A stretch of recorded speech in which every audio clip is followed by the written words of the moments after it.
ओम नमो नारायण। जय हो। हमारे भागवत पुराण में एक कथा है गजेंद्र मोक्ष की। इसका आध्यात्मिक में कुछ दूसरा है। देखिए, ग्राह और गज की लड़ाई हुई। उसमें बताया गया कि गज का पैर पकड़ लिया ग्राह ने और बहुत हजारों वर्षों तक उनमें युद्ध हुआ। आगे पीछे ले जाता है पानी में, फिर बाहर आता है, फिर जौ भर सूड़ ऊपर रही। तब प्रभु आए और उन्होंने अपने चक्र से उसका गर्दन काट दिया तो हाथी आजाद हो गया। विचार करने की बात है कि कोई भी जब जीव किसी को पकड़ता है खाने के लिए, हजारों वर्षों तक पकड़े ही रहा था, उसने कुछ दूसरा भोजन ही नहीं किया, पकड़े ही रहा। अरे कोई भी जीव जब एक दूसरे को पकड़ता है तो उसके कवर क्षेत्र में है तो उसको खींच लेता है, नहीं तो छोड़ देता है, दूसरा भोजन करता है। तो ऐसा कहा कि हजारों वर्षों तक युद्ध हुआ। अरे ये कथा है। ये सही जो पूछो तो हमारे इस संसार में रहने की जो हमारी प्रतिक्रियाएं हैं उससे जुड़ी हुई एक कथा है। हम संसार में किसी न किसी से बंधे हुए हैं। तो ग्राह माने मगर, मगर रूपी माया, और गज माने हाथी। संस्कृत शब्द होता है हस्ती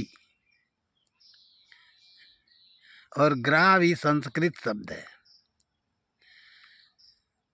इसी को दोनों को मिला दिया तो यही हो गया ग्राहस्थी।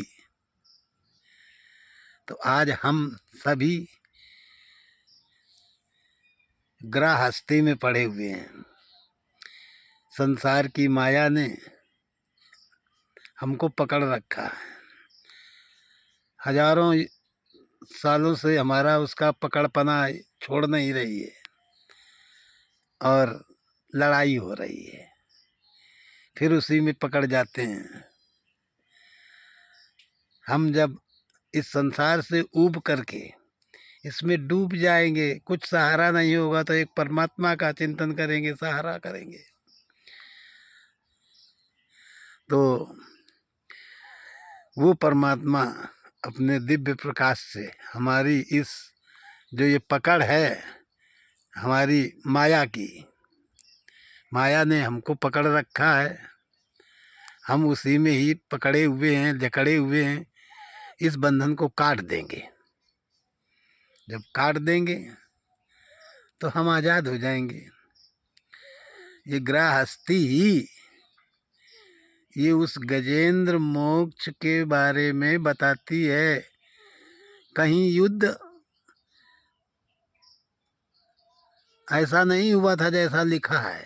ये युद्ध ऐसा है जो कि आज हम देख रहे हैं। कोई बीवी बच्चों में फंसा हुआ है, किसी के बीवी बच्चे नहीं हैं, फिर भी वो इतना कमा रहा है उस माया से पकड़ बनाए हुए।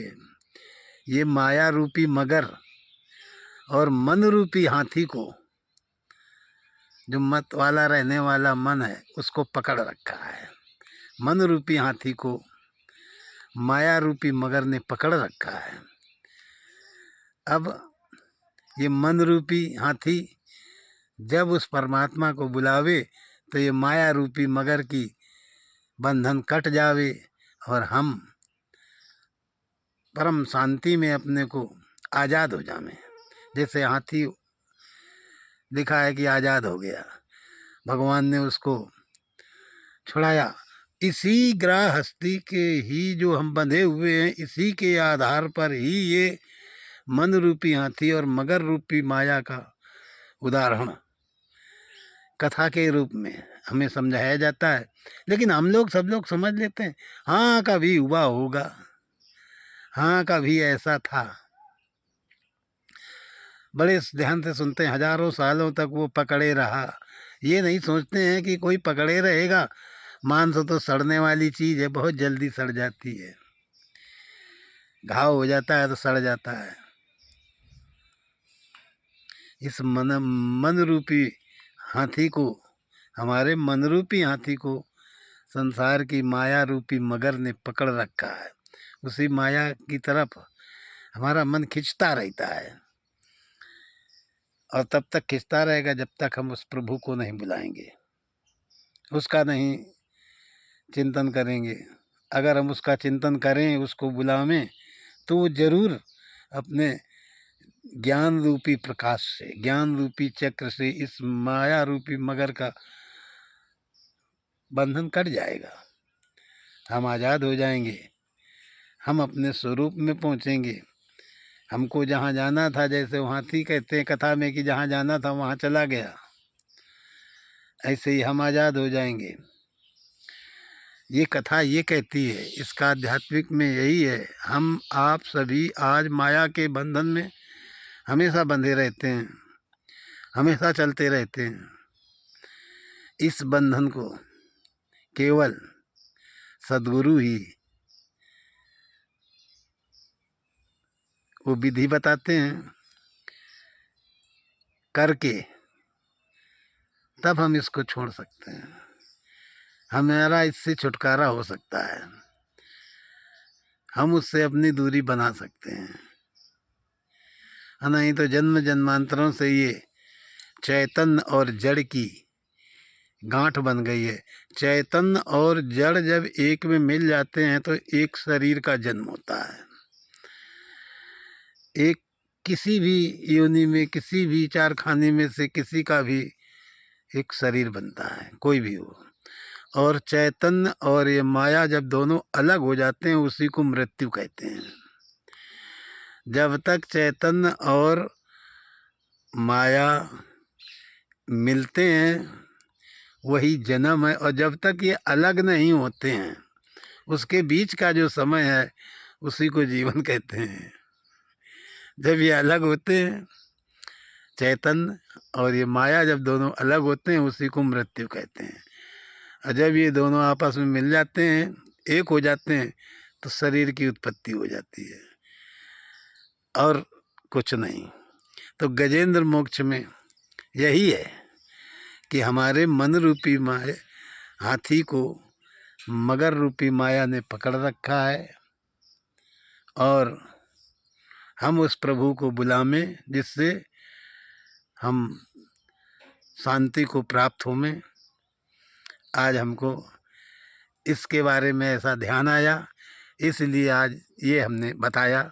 जय हो, बस इतना ही था। जय हो।